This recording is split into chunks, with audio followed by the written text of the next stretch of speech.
marah sama Tuhan. Marah sama Tuhan. Coba kita buka Mazmur 37 ayat 1 sampai 11. Demikian bunyi firman Tuhan. Janganlah marah karena orang yang berbuat jahat.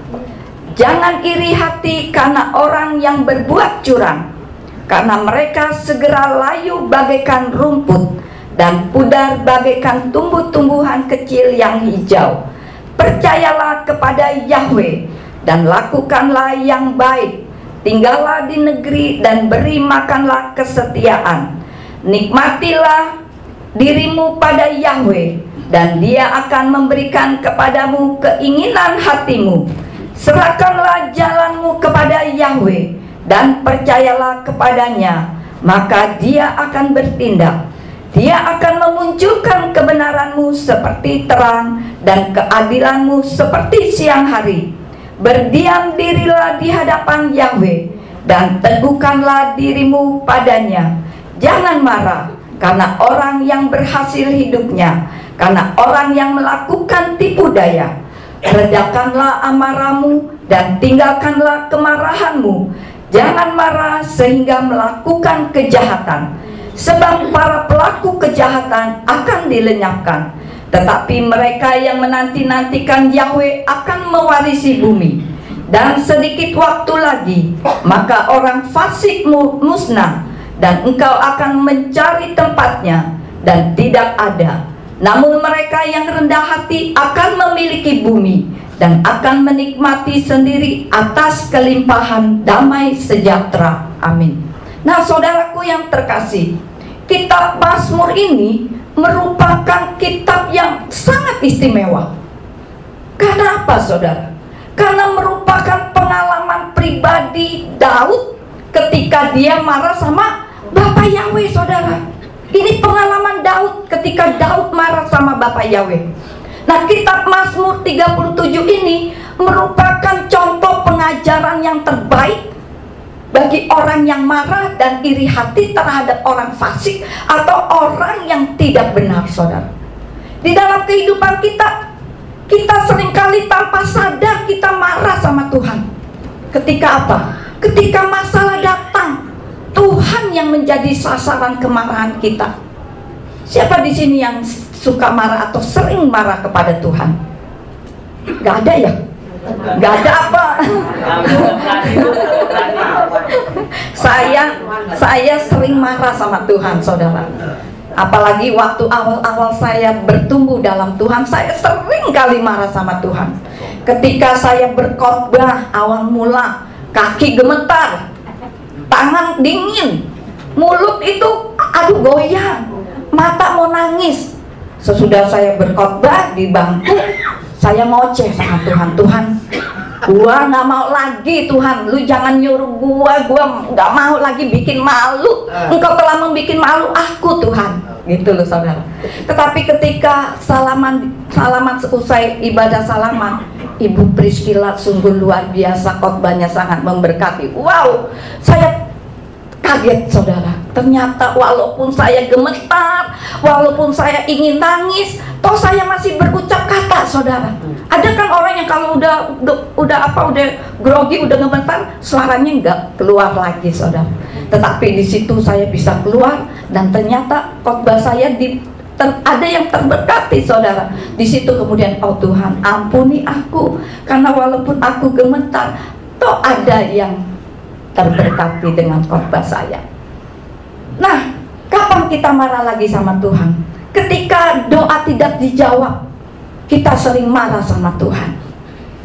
Kemudian ketika kita marah sama Tuhan, kita tidak mau ibadah lagi karena kesel sama orang, dan Tuhan menjadi sasarannya. Sering ya kita marah sama Tuhan ya? Sering. Saya percaya semua orang di tempat ini pun pasti pernah marah sama Tuhan. Karena memang marah itu adalah manusiawi, saudara. Kita tidak bisa menghindari kemarahan. Walaupun kita adalah orang yang paling sabar sekalipun, pasti pernah marah. Saya sekarang menjadi orang yang sabar, saudara. Tapi tetap aja suka emosi juga, saudara. tetapi sudah terkendali, saudara. Nah, mengapa orang marah sama Tuhan, saudara? Mari kita akan pelajari yang pertama, saudara. Kenapa kita marah kepada Tuhan? Yang pertama, iri melihat orang fasik berhasil. Iri melihat orang fasik berhasil. Coba kita baca yang ayat pertama. Di situ dikatakan, janganlah marah karena orang yang berbuat jahat. Jangan iri hati karena orang yang berbuat curang. Kemudian di ayat 7-nya kita baca, berdiam dirilah di hadapan Yahweh dan teguhkanlah dirimu kepadanya. Jangan marah karena orang yang berhasil hidupnya, karena orang yang melakukan tipu daya.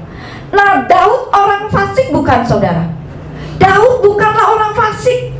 Tetapi ketika Daud melihat orang fasik yang nampaknya berhasil dari kehidupan Daud, Daud marah sama Bapak Yahweh. Nah, kitab Mazmur ini mengajak kepada orang benar agar tidak marah atau iri kepada orang fasik, saudara. Nah, yang menjadi pertanyaannya, saudara, siapa sih yang disebut orang fasik itu?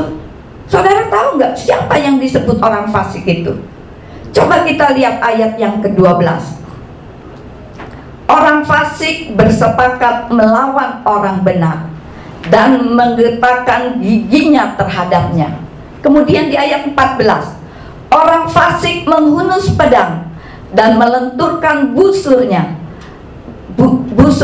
untuk menjatuhkan orang-orang miskin dan lemah dan membunuh orang-orang yang lurus jalannya. Nah, saudaraku yang terkasih, kedua ayat ini kita mengetahui bahwa orang fasik itu adalah orang yang selalu merancangkan kejahatan atas orang lain, saudara.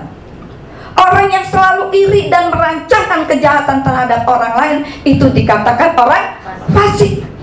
Kemudian di ayat 21 dikatakan apa? Orang fasik meminjam dan tidak pernah membayar kembali, tetapi orang benar menunjukkan kemurahan hati dan memberi, saudara. Jadi kita melihat bagaimana Daud yang menjadi pelaku firman Tuhan, ternyata hidupnya merasa lebih tidak berhasil daripada ia melihat orang fasik, saudara. Daud iri ketika orang fasik lebih daripada Daud. Kalau kita melihat kriteria orang fasik dalam kitab suci, sebetulnya mengacu kepada siapa, saudara? Kepada Saul, saudara. Saul sebetulnya orang yang diurapi Bapa Yahweh. Tetapi karena ia sudah melanggar firman Tuhan dan menurut mau-maunya sendiri, maka Saul itu hidup seperti orang fasik, saudara. Saul merencanakan ingin membunuh Daud karena apa, saudara? Karena iri hati, saudara. Coba kita buka 1 Samuel 18. 1 Samuel 18 ayat 7 sampai 9. Di situ dikatakan, dan para wanita yang bermain itu menjawab dan berkata, Saul telah membinasakan beribu-ribu musuhnya, tetapi Daud berlaksa-laksa musuhnya. Dan hal itu sangat memanaskan hati Saul, dan hal ini adalah jahat menurut pandangannya. Dan sejak hari itu dan seterusnya, Saul selalu mengawasinya. Nah, saudaraku yang terkasih, kalau di dalam kehidupan kita melihat ada orang yang tidak percaya kepada Tuhan dan selalu merancangkan kejahatan atas orang lain, dan nampaknya orang itu berhasil di dalam kehidupannya, kita sebagai orang percaya supaya kita jangan sampai marah kepada Bapa Yahweh, saudara. Itu yang pertama, saudara. Sekarang yang kedua, kenapa kita bisa marah kepada Bapa Yahweh? Tidak menjadi pelaku firman. Coba kita lihat ayat yang ke-12. Di situ dikatakan, orang fasik bersepakat melawan orang benar dan menggertakkan giginya terhadapnya. Nah, di sini kita melihat bahwa orang fasik itu selalu berusaha untuk melakukan kejahatan. Kalau kita kurang hati-hati, maka ketika kita menerima menerima perlakuan jahat dari saudara-saudara kita yang kenal dengan Bapa Yahweh, tetapi hidupnya tidak menjadi pelaku firman, maka kita bisa marah kepada Bapa Yahweh, saudara. Itu yang perlu kita hati-hati, saudara. Ketika melihat Saul yang adalah orang yang senior dari Daud, yang seharusnya Saul itu membimbing Daud, tetapi justru Saul merancangkan kejahatan dan berusaha untuk membunuh Daud, saudara. Nah, hal ini sama sering terjadi di sekitar kita, saudara. Seringkali kita melihat orang lain sukses, orang lain berhasil dari kehidupan kita, kemudian kita iri, saudara. Kemudian kita jealous, saudara. Tapi satu hal yang perlu kita perhatikan, janganlah kita menjadi seperti Saul, saudara. Lebih baik kita introspeksi diri sendiri, saudara, dan mengakui kesuksesan orang lain itu. Sebab bisa saja mereka itu berhasil karena apa, saudara? Karena mereka bekerja keras. Mungkin karena orang itu lebih pintar dari kita. Mungkin karena kita malas, sehingga kita jangan iri melihat orang lain berhasil, saudara. Ada kalanya Tuhan mengizinkan kita ini dimusuhi oleh orang lain. Rasa sakit pasti terasa bila yang memusuhi itu adalah orang yang kita hargai, orang yang kita kasih, orang yang terdekat dengan kita. Kita pasti akan sakit hati, saudara, bila hal ini terjadi di dalam kehidupan kita. Kita perlu belajar dari Daud yang tidak berniat untuk membalas dendam ketika dimusuhi oleh Raja Saul, saudara.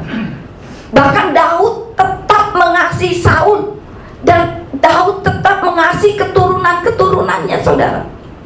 Dalam diri saya pun, dulu saya pernah disakiti. Rasanya sakit hati saya ini, dan saya tidak bisa mengampuni, saudara. Tapi saya tetap belajar terus, saudara. Belajar terus bisa mengampuni orang itu, saudara. Secara manusia saya nggak mampu, saudara. Tetapi ternyata saya bisa, saudara. Walaupun dengan linangan air mata saya bisa, saudara. Nah, ketika saya bisa, saudara pun pasti bisa, saudara. Ingat, saudaraku yang terkasih, melalui kondisi yang tidak menyenangkan, Bapa Yahweh membentuk hati kita, saudara. Contoh, saudara, tokoh kitab suci yang seharusnya menerima bimbingan dari kakak-kakaknya justru mendapat perlakuan yang tidak baik. Siapa itu, saudara? Yusuf, saudara. Coba kita buka Kejadian 37. Kejadian 37 ayat yang keempat. Di situ dikatakan apa? Dan saudara-saudaranya melihat bahwa ayah mereka mencintai dia lebih daripada semua saudaranya, maka bencilah mereka kepadanya, dan mereka tidak mau menyapanya dengan ramah. Kalau kita memperhatikan kehidupan Yusuf, maka saudara akan mengetahui bagaimana Yusuf selalu mengalami penderitaan, mengalami tekanan oleh karena perlakuan jahat dari saudara-saudaranya, saudara. Gak enak loh, saudara, dalam satu rumah dimusuhi oleh saudara-saudaranya, saudara. Ada, saudara, satu keluarga memusuhi salah satu keluarganya. Saudaraku yang terkasih, ini juga bisa menjadi cermin bagi kita. Bila kadang ada orang menggerutu di dalam kehidupannya dan mulai undur dari Tuhan dengan berkata, buat apa saya ke gereja? Buat apa saya melayani? Toh saya mengasihi Tuhan. Dengan kehidupan mereka yang sering mengecewakan kita, seringkali kita marah sama Tuhan, kemudian kita menjauh dari Tuhan, menjauh dari peribadatan, saudara.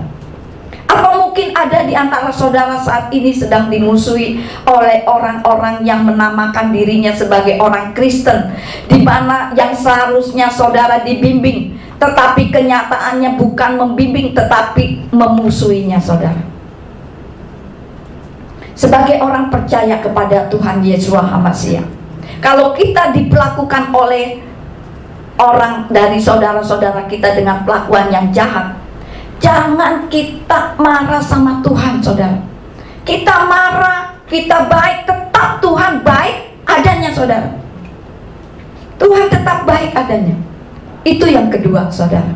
Sekarang yang ketiga, kenapa kita bisa marah kepada Bapak Yahweh? Coba kita lihat ayat yang ke-11. Di situ dikatakan, namun mereka yang rendah hati akan memiliki bumi dan akan menikmati sendiri atas kelimpahan damai sejahtera. Nah, mengapa orang bisa marah kepada Tuhan? Karena orang tidak menyadari bahwa kebahagiaan itu bukan berasal dari dunia, saudara. Coba kita buka Yohanes 15. Yohanes 15 ayat yang ke-19. Di situ dikatakan, sekiranya kamu berasal dari dunia ini, tentu dunia akan mencintai miliknya sendiri.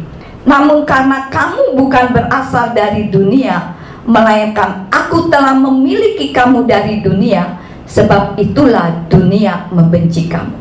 Jadi kalau saudara hidup di dunia ini, saudara merasakan bahwa dunia membenci saudara. Mungkin dulu saudara hidup berdampingan dengan semua orang di sekitar saudara, tetapi karena saudara menerima Tuhan Yesus HaMasiah, menerima kebenaran, maka tiba-tiba orang membenci saudara. Janganlah saudara meninggalkan Tuhan. Dulu ketika saya dulu punya geng, saya banyak bergaul, saya punya banyak teman, saudara. Tetapi ketika Tuhan mengambil saya, ketika saya dipisahkan dari teman-teman saya, teman-teman saya hilang, saudara. Nggak musuhan, tiba-tiba teman saya hilang. Kemudian kembali saya marah kembali kepada Tuhan. Tuhan, kenapa ketika aku sudah mau melayani Engkau, kok teman-teman aku menghilang? Kenapa Tuhan? Kemudian Tuhan memberi hikmat kepada saya. Priscilla, aku sedang menampi engkau. Karena kalau engkau tetap bersatu dengan mereka, engkau tidak akan bertumbuh. Jadi aku menampi engkau, aku memisahkan engkau.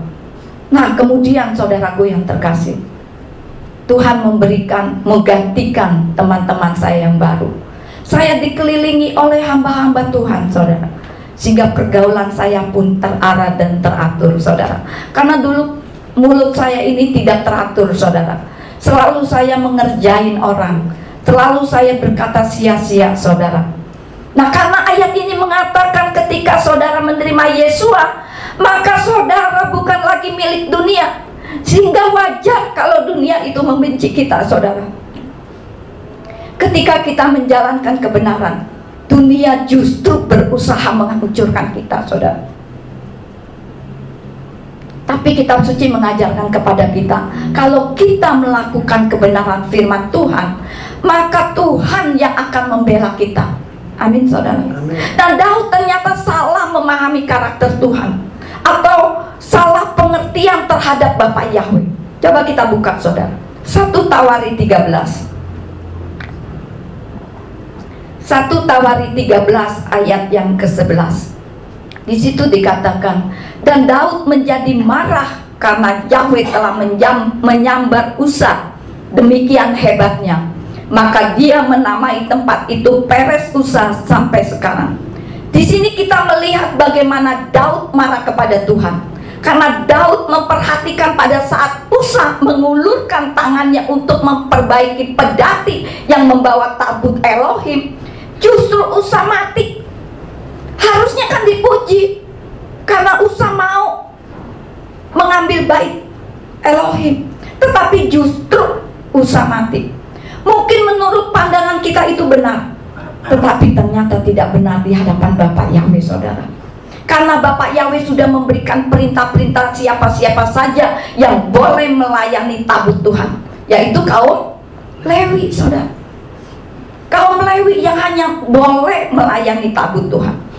Tabut Tuhan itu berbicara tentang kehadiran Bapak Yahweh itu sendiri, saudara, di tengah-tengah umat-umatnya. Ketentuan dan perintah Tuhan yang sudah harus dilakukan dengan ketaatan, bukan untuk dilanggar atau disalahartikan, saudara. Karena ketika kita sudah melanggar, maka Tuhan sendiri yang akan datang menghukum kita, saudara. Itu camkan, saudara. Usa itu menggambarkan apa, saudara? Usa itu menggambarkan dan mewakili para iman yang memang dikhususkan untuk melayani Tuhan. Yaitu siapa aja? Gembala, para pengerja yang sudah dipilih, para pelayan Tuhan, saudara. Itu gambaran dari Usa. Sedang Daud adalah seorang raja yang diberi otoritas untuk melakukan perintah Bapa Yahweh. Kemudian orang Lewi menggambarkan apa? Orang Lewi menggambarkan adalah orang yang dikhususkan untuk melayani Bapa Yahweh. Jadi dari kisah Usa ini kita bisa belajar bahwa ketika kita terjun dalam pelayanan yang memiliki tujuan yang benar, tidaklah cukup, saudara. Gua kan udah melayani. Belum tentu benar, saudara. Belum tentu benar di hadapan Bapa Yahweh. Tapi pekerjaan Tuhan harus juga diwujudkan dengan cara Tuhan, bukan dengan cara kita, saudara. Jangan pandang enteng soal pelayanan, saudara. Semua punya bagian-bagiannya. Apalagi yang melayani di depan mimbar ini, jangan bermain-main dengan Bapa Yahweh, saudara. Bapa Yahweh pasti akan menghukum. Jadi saudaraku yang terkasih, kita yang dipilih oleh Bapa Yahweh, apalagi dipilih untuk melayani pekerjaan Tuhan, apalagi untuk yang melayani di mimbar, itu harus memiliki kekudusan, saudara. Jadi jangan main-main. Lambat cepat pasti Tuhan akan membukakan ini semua. Cepat atau lambat Tuhan pasti akan menghukum. Seperti Usa, niatnya baik untuk membantu, tetapi di hadapan Tuhan niat yang baik dengan pikiran yang belum dikuduskan bertentangan dengan ketetapan daripada Bapa Yahweh, saudara. Ketidaktaatan akan mendatangkan hukuman bagi setiap orang, saudara. Sekalipun orang itu mempunyai jabatan sebagai pendeta, sebagai gembala, sebagai pejabat gereja, jangan bermain-main, saudara. Jadi sebagai hamba-hamba Tuhan, sebagai pelayan-pelayan Tuhan yang sudah dipilih untuk melayani pekerjaan Tuhan, mau tidak mau kita harus taat. Kita juga harus tunduk kepada pemimpin, saudara. Bagaimana kita akan tunduk kepada Bapa Yahweh yang gak kelihatan kalau kita tidak tunduk kepada pemimpin yang kelihatan, saudara? Ketika ada pertemuan-pertemuan yang sudah ditetapkan di gereja, ya harus hadir. Jadi jangan menyepelekan dan menganggap enteng, karena akan berakibat fatal, saudara. Paham ya, saudara? Jadi saudara-saudaraku, siapapun kita jangan anggap enteng didikan daripada Bapa Yahweh, saudara. Coba kita buka Ibrani 12. Ibrani 12 ayat yang kelima. Di situ dikatakan, tetapi kamu telah dibuat lupa akan nasihat yang Dia bicarakan kepada kamu seperti kepada anak-anak. Hai anakku, janganlah menganggap ringan didikan Yahweh. Jangan pula menjadi tawar hati ketika ditemplak olehnya. Nah, selain Daud, ada lagi yang marah kepada Bapa Yahweh. Yaitu siapa, saudara? Tokoh kitab suci. Ketika mau dididik oleh Bapa Yahweh, justru dia marah kepada Tuhan. Yunus. Kalau saudara membaca dalam kitab Yunus 4 ayat yang keempat, maka saudara akan melihat bagaimana Yunus marah kepada Bapa Yahweh. Di mana Yunus berpikir lebih baik Niniwe itu dihancurkan, karena Niniwe itu negeri yang sangat jahat. Tetapi Bapa Yahweh justru menyelamatkan kota Niniwe. Seharusnya kan Yunus itu bersyukur karena orang-orang Niniwe itu bertobat. Tetapi ternyata Yunus marah kepada Bapa Yahweh, saudara. Jadi saudaraku yang terkasih, kalau kita membaca pengalaman kisah Daud, di mana Daud pernah marah kepada Bapa Yahweh, mungkin kita juga pernah marah kepada Bapa Yahweh, atau mungkin kita saat ini sedang marah kepada Tuhan. Siapa di sini yang sedang marah kepada Tuhan? Saya harap nggak ada ya. Apalagi kita akan melayani perjamuan kudus. Tetapi kembali kepada firman Tuhan, saudara. Walaupun Daud pernah marah kepada Bapa Yahweh, karena melihat ada orang fasik berhasil, tetapi kita melihat bagaimana akhirnya Daud itu mengasihi dan mencintai Bapa Yahweh, saudara. Daud kemudian menyadari, Daud kemudian bertobat. Kalau ia marah kepada Bapak Yahweh, ini merupakan sesuatu kekeliruan, saudara. Saudaraku yang terkasih, marilah kita belajar bersama-sama supaya kita juga melakukan hal yang sama seperti yang Daud lakukan. Ketika kita kecewa, ketika kita marah sama Tuhan, cepat-cepat kita menyadari dan kita minta ampun kepada Tuhan, karena Tuhan itu tetap baik adanya, saudara. Ketika saudara dibenci oleh orang, kemudian saudara tidak lagi mau ibadah, itu tidak fair, saudara. Sebab orang yang membenci saudara, tetapi kok Tuhan yang menjadi sasaran kita, saudara. Seringkali kalau kita marah apapun, Tuhan yang menjadi sasarannya. Jadi stop marah, stop panas hati. Kemarahan akan merugikan diri kita sendiri dan juga merugikan orang lain, saudara.